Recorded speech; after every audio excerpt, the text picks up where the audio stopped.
Bapak, Ibu, saudara-saudara yang terkasih, selamat pagi semuanya. Kita semua butuh uang, ya. Sekali lagi, kita semua butuh duit, ya, butuh chen, ya. Butuh. Ya kemana kita pergi butuh uang, kita makan butuh uang. Tetapi ya uang itu kan nggak bisa ngomong ya. Uang itu nggak bisa ngomong, dia nggak ngomong. Aduh, saya senangnya kalau saya ini dipakai untuk apa? Uang kan nggak ngomong, ya kan? Uang itu nggak bisa berontak. Jadi kalau uang itu digunakan untuk narkoba, dia nggak akan ngomong, aduh jangan pakai saya untuk narkoba dong. Nggak bisa, ya kan? Dia diem aja. Misalnya uang dipakai untuk judi, ya, nggak bisa ngomong dia kan? Nggak bisa.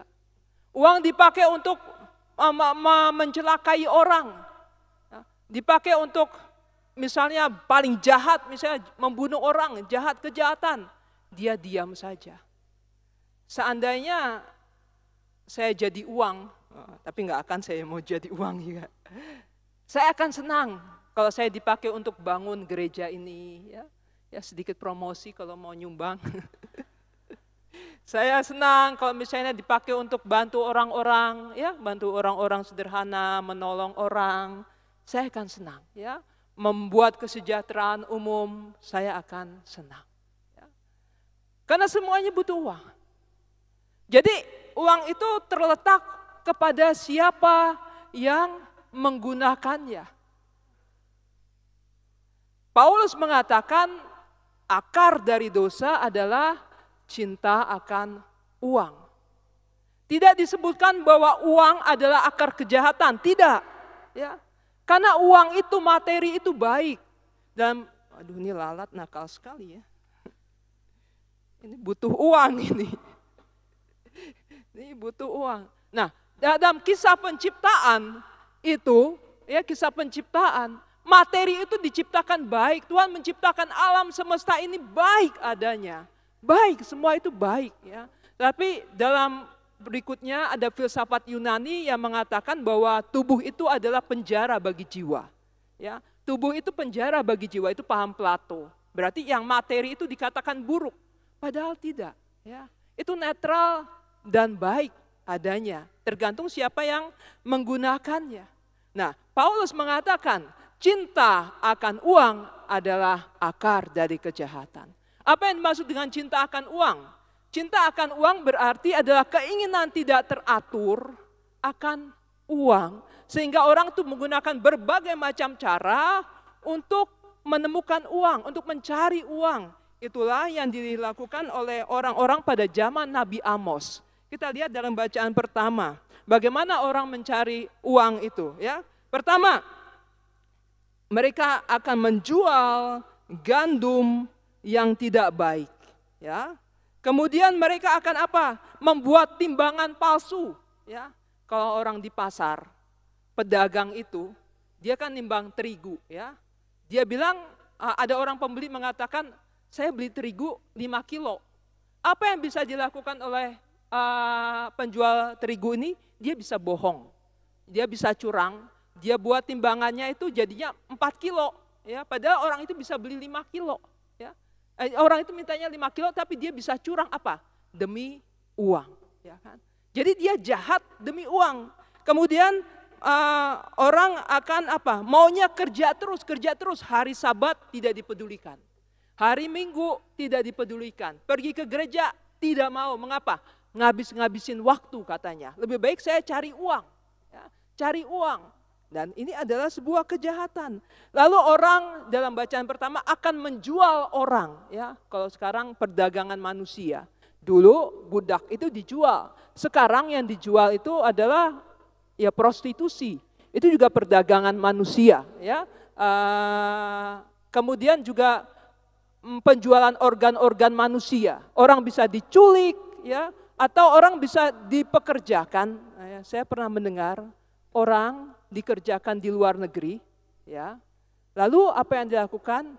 Dia diambil organnya, ya, lalu dijual. Ya. Mudah-mudahan ini tidak benar. Ya. Orang dipekerjakan secara paksa, ya kan? Itu juga adalah perdagangan manusia, dipaksa tanpa upah yang jelas, tenaganya diambil, ya, lalu bisa digunakan untuk mengeruk keuntungan. Lalu dalam bacaan Injil, cinta akan uang itu juga dibuktikan dengan seorang bendahara yang tidak jujur, bendahara yang curang, yang menghamburkan milik tuannya. Demi apa? Ya demi kesenangannya sendiri. Dia menghamburkan uangnya demi uang tuannya untuk kesejahteraan dirinya sendiri. Inilah cinta akan uang. Orang berpikir kalau saya punya uang banyak, saya akan aman, saya akan nyaman, saya akan bahagia. Benarkah demikian? Tidak. Tidak. Kebahagiaan kita tidak ditentukan oleh sebanyak-banyaknya uang yang kita miliki. Ya. Santo Yohanes dari Salib mengatakan bahwa hati kita itu bagaikan sebuah gua dengan jurang yang dalam. Yang tidak bisa dipenuhi oleh apapun karena begitu dalam. Kalau kita mau jujur dalam hidup kita, apa yang bisa memuaskan diri kita? Memuaskan hati kita? Tidak ada. Tidak ada. Hati kita begitu tidak terbatas, begitu luas. Sehingga yang bisa memenuhi hati kita adalah hanya yang tidak terbatas. Apa itu? Siapa itu? Allah. Santo Agustinus mengatakan, Engkau menciptakan aku ya Allah ya Tuhan, dan gelisahlah aku sebelum aku beristirahat di dalam Engkau. Aku akan gelisah, aku akan frustasi kalau Tuhan belum memenuhi hatiku. Maka orang akan terus frustasi, orang akan terus gelisah kalau hatinya belum dipenuhi oleh Tuhan. Orang menyangka bahwa dengan harta yang begitu banyak dia akan tenang, akan nyaman. Tidak. Orang akan gelisah, orang akan frustasi, dan orang akan mengalami apa yang namanya kecanduan.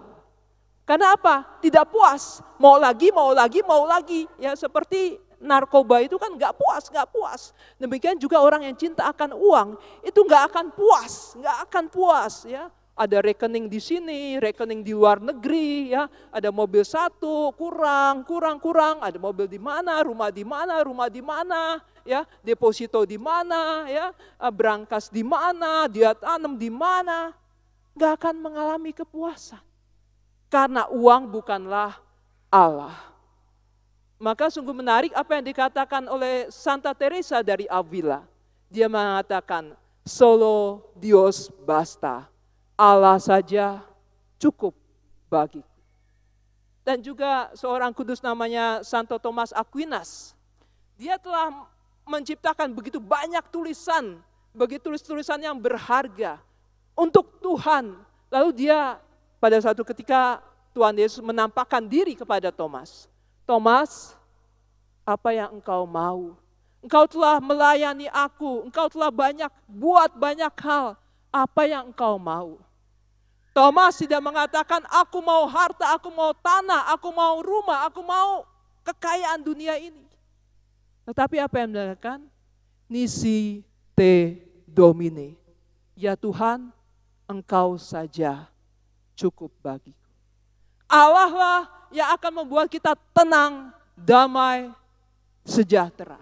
Hanya Allah.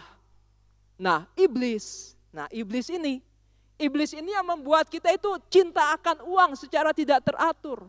Itulah yang dialami oleh Yudas Iskariot. Bukankah Yudas Iskariot menjual Yesus karena uang? Dan sebelum itu dia dirasuki oleh iblis. Dan ketika Yesus berada di padang gurun, iblis menggoda Yesus. Iblis menunjukkan, inilah harta duniawi. Asalkan engkau menyembah aku. Inilah uang, duit. Asalkan engkau menyembah aku. Tapi Yesus tidak mau. Karena itu adalah akar dari segala kejahatan. Lalu bagaimana solusinya? Karena kita butuh uang. Ya. Semua kita butuh uang. Bagaimana solusinya? Tuhan Yesus dalam Injil pada hari ini mengatakan bahwa seorang hamba tidak dapat mengabdi kepada dua tuan. Kamu tidak dapat mengabdi kepada Allah dan kepada Mamon. Lalu solusinya apa? Abdilah Tuhan. Jadikan Tuhan yang pertama, yang utama di dalam hidupmu. Tuhan Yesus mengatakan, carilah kerajaan Allah, maka yang lain akan ditambahkan. Artinya apa? Boleh kita mencari uang, duit, tetapi asalkan itu sesuai dengan kehendak Tuhan, dengan cara yang jujur, dengan cara yang tidak melanggar perintah Tuhan, dan mengutamakan Tuhan di atas segala-galanya. Uang haruslah dijadikan sarana, bukanlah sebuah tujuan. Bukankah Yesus menerima uang, harta kekayaan dari para perempuan yang menyertai dia? Dalam Injil disebutkan ada wanita-wanita yang melayani Yesus dengan harta benda mereka. Maka Tuhan akan berkenan kepada kita. Uang bukanlah sebuah tujuan, tetapi sarana untuk melayani Tuhan. Dan ada harta yang begitu besar yang dimiliki oleh gereja, yang dimiliki oleh kita, yaitu Ekaristi. Pada hari ini, Bapak Ibu berkumpul di tempat ini karena percaya akan satu hal, yaitu Ekaristi. Dalam perayaan Ekaristi, Yesus sendiri hadir dalam sakramen Ekaristi. Sebelum Yesus wafat, Yesus memberikan ibunya. Yesus memberikan wasiat, dia memberikan ibunya, dia memberikan perintah, tetapi dia memberikan juga Ekaristi. Ya. Dan satu hal yang selalu ditaati oleh gereja, yaitu melakukan apa yang diperintahkan oleh Tuhan Yesus. Dalam malam perjamuan terakhir, Yesus mengatakan, lakukanlah ini sebagai peringatan akan daku. Dan gereja kita adalah gereja yang setia. Kita adalah pelayan-pelayan yang setia. Yaitu ketika kita merayakan perayaan Ekaristi. Dan kita mengimani bahwa yang hadir itu adalah Tuhan Yesus. Nanti Bapak Ibu akan menerima sakramen Ekaristi, komuni, bagi yang sudah dibaptis. Ya. Percayalah bahwa itu adalah Tuhan Yesus. Ya. Bapak Ibu akan mengucapkan, ya Tuhan, saya tidak pantas, Engkau datang kepada saya, tetapi bersabdalah saja, maka saya akan sembuh. Bapak Ibu ungkapkan itu karena percaya bahwa apa yang Bapak Ibu terima adalah Tuhan Yesus. Kalau dalam Injil disebutkan bahwa ada seorang wanita yang pendarahan yang menyentuh jubah Yesus dan dia berkata, asalku jamah saja maka aku akan sembuh. Bapak Ibu tidak hanya menjamah, tetapi Bapak Ibu bersatu dengan Tuhan Yesus. Tuhan, ketika saya menyambut Engkau, menerima Engkau, saya akan sembuh, saya akan dikuatkan, saya akan dipulihkan. Inilah yang akan kita lakukan pada hari ini. Ini harta yang paling berharga. Dan kemudian nanti ada adorasi, yaitu penyembahan kepada sakramen Maha Kudus. Bapak Ibu akan menghormati Yesus yang akan ditahtakan. Ini belum dikonsekrir. Ya. Bapak Ibu nanti setelah dikonsekrir, ini akan menjadi tubuh Kristus. Ini akan menjadi Tuhan Yesus. Dan Bapak Ibu nanti akan diberkati satu persatu. Ya. Imam akan memberkati Bapak Ibu. Mungkin Bapak Ibu nanti akan mau menyentuh seperti wanita yang pendarahan itu ya. Asalkan jangan ditarik ya. Nanti soalnya imamnya jatuh ya. Boleh saja. Tetapi Bapak Ibu coba pandang Tuhan Yesus. Berkatalah Tuhan, ketika saya memandang Engkau, ada kekuatan yang mengalir dalam dirimu yang masuk dalam tubuh saya. Ketika kita memandang Yesus, pertama-tama Yesus yang lebih dahulu memandang kita. Dia melihat kesusahan kita, Dia melihat perjuangan kita, Dia lihat dosa-dosa kita, Dia lihat sakit penyakit kita, Dia lihat pergumulan kita, Dia lihat hati kita yang hancur dan remuk redam. Dan Dia berbelas kasihan kepada kita. Persoalannya, tantangannya, apakah kita percaya bahwa ini adalah harta yang paling berharga? Yesus ada, Yesus hadir dalam Ekaristi ini untuk kita.